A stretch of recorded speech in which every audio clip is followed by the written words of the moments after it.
Hello, this screencast is an effort to provide some guidelines around IDEA, HIPAA, and FERPA as it relates to HIPAA. We have been able to offer an online 30-minute course on FERPA that gets into the details of the Family Education Rights and Privacy Act.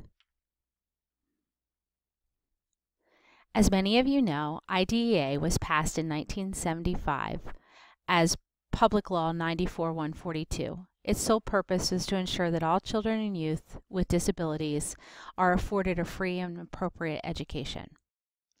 HIPAA stands for the Health Insurance Portability and Accountability Act.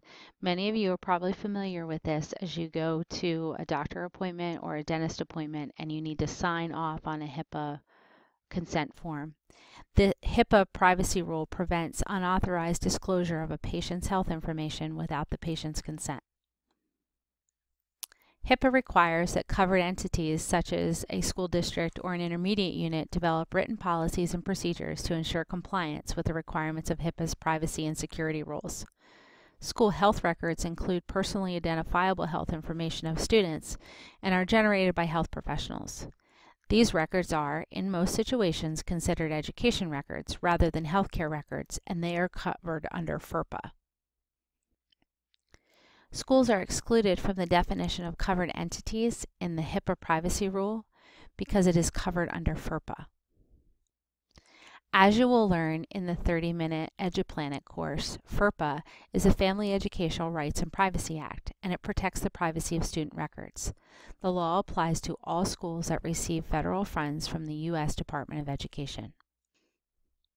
As professionals and as paraprofessionals, we must remember that we have to take responsible action to ensure that the best interests of the individual students are being met. At no time should we share any medical information with anyone regarding a student that we work with.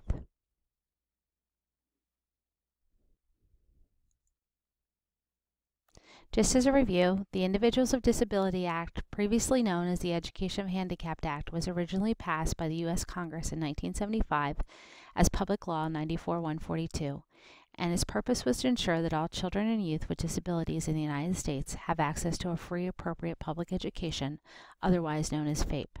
This is a true statement.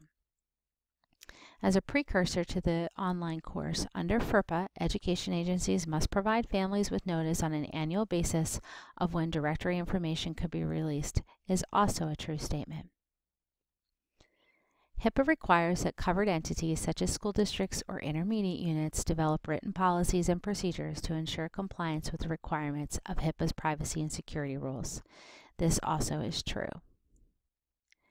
If you find yourself in a situation where someone approaches you, such as a teacher in the hall, and asks you what medication the student you work with is taking because her daughter seems to be exhibiting the same behaviors, it is necessary for you to respond that you are not allowed to talk about the medical treatment of any of your students and suggest that she talk to a healthcare professional.